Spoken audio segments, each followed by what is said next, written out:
Hey guys, it's Ben here from the Strength Factory, and in this week's video, I'm going to talk to you about how you can become more powerful and faster for short, sharp climbs, just like this one. So stay tuned for 5 top tips.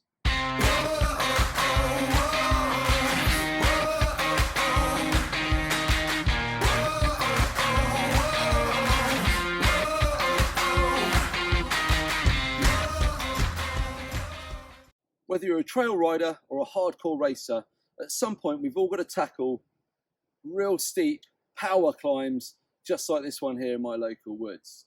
Now, it goes one of two ways. You've either got the juice and you've got the aggression to really drive and accelerate up there in decent time, or, as I see a lot out on the trails, is you've got people, they just don't have enough leg power, they don't have enough oomph to really get up there, and they run out of gears and they're standing on it and they're stalling out, either that or they just barely limp over the top, okay? And I know which way I'd rather ride this climb.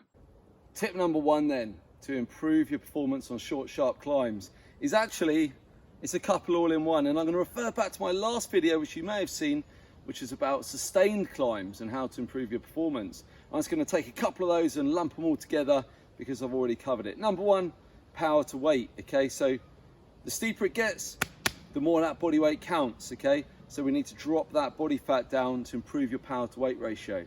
Number two, doing some interval training, okay? Now, as I said in my previous climbing video, there's lots of different intervals we can do, but really we're looking at the VO2 max work, like 30-second efforts and that sort of thing are really gonna pay dividends here.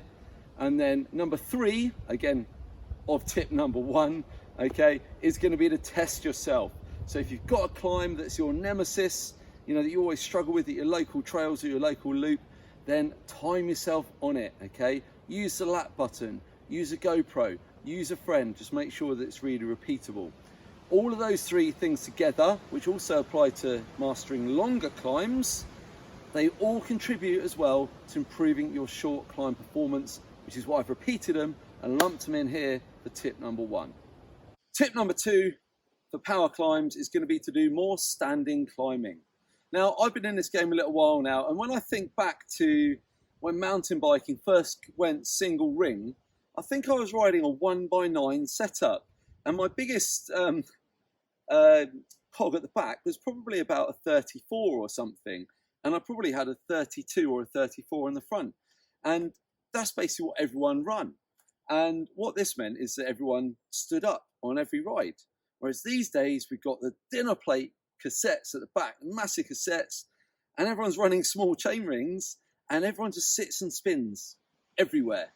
And whilst that's fine, and whilst it's a great way to get to the top of the hill, it's not the best way if you actually want to develop that real strength and power in the standing position to develop your sprints for things like this, for power climbs.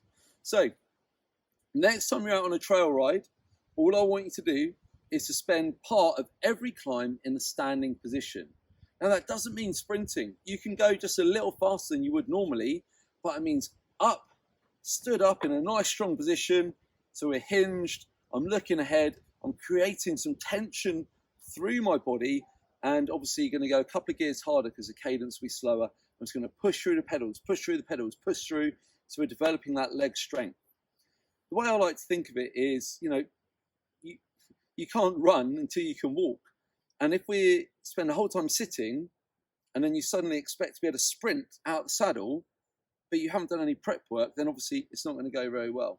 So think of that standing pedaling work as building the foundation for a big sprint that's going to get you up a climb like this. Top tip number three, my favorite, it's time to hit the gym and do some strength work. If you can't get up these sort of climbs, if you don't have the power for the big sprint, or to push a big gear out of the saddle, then there's going to be no better training than doing some leg strength work. Now, this doesn't have to be complicated. If you think about in the gym, we're looking at squatting, at deadlifting, some single leg work like step-ups or lunges, as well as potentially some power work down the line, like jumping and hopping and bounding and things like that. All of those things together, built up over time, are going to really pay dividends for a big sprint and big power that's going to get you up a climb like this. Now, to help you put that power down, you mustn't forget the core training, And because we're mountain bikers, we're obviously going to do upper body as well. So what I'm saying is whole body training. Now, if you don't have access to a gym or you don't like the gym, then that's fine. There's obviously loads of training that you can do just with your body weight. Single leg work is really where it's at then when you're training body weight, because obviously it's a lot harder, and so you don't need to use as much weight. Top tip number 4 is to be aggressive. You see it all the time. People go for that short, sharp climb, that little power move, except they're half-assed. They're not really trying. They've already failed in their head. When you do this sort of training and when you do these sort of climbs as part of your normal rides or racing, you've just got to attack it. You've got to really commit to putting the power down through the pedals. You've got to try and tear the bike apart. You know, the biggest issue should be struggling for traction as you're trying to put so much power through the pedals. Whenever you're doing your training for this sort of climb and whenever you're out on the trails, as soon as you're coming into it, you need that aggression and that conviction that you are going to get up it and that you're going to commit fully to doing so. Anything less and your results will be nothing more than average. My 5th and final tip then is to do sprint training on the flat or when you're not on the trails. Yeah, we can't always get to the local trails. You know, it may be you have to use a watt bike, an indoor bike, or you know, you just go out on your road on your trail bike or road bike. It doesn't matter. What we want to try and do is we want to develop that maximal power, okay, in the legs so we can really put it down when it counts on the trail. Now, when we're doing sprint training, like out on the road, if it's pretty flat, then yes, there's a little less resistance and your cadence is a little higher, but the bottom line is that power is power. If you're more powerful out on the road, then it is going to transfer onto the trail as well. And of course, you can always do it on a road hill as well to simulate the trails you've got. Now, when we do that sprint training, it's super important to have long rest periods. Otherwise, we're creeping into the interval training area. And if the rest periods are too short, then all we do is we do a series of decreasingly powerful sprints. The first one's powerful, and then the rest isn't long enough. And then the second one's a bit less powerful. The third one's less powerful. And then we're not training to develop power. All we're doing is accumulating fatigue. Remember, sprint repeat is absolutely vital, but that comes after you've got a good sprint, and that's what we're talking about now.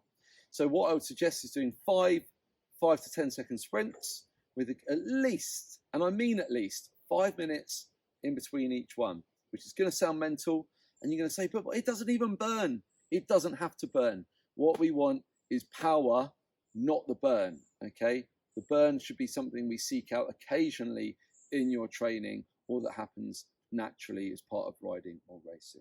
So work on those sprints out on the road, and they're going to help to transfer your maximal power into cleaning these steep climbs out on the trails.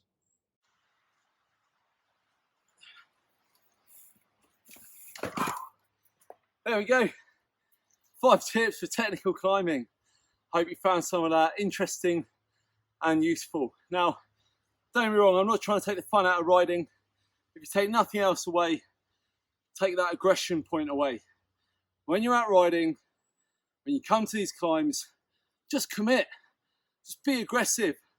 And that's going to make the massive difference to your ability to climb them. So you know what to do now. Make sure you hit subscribe.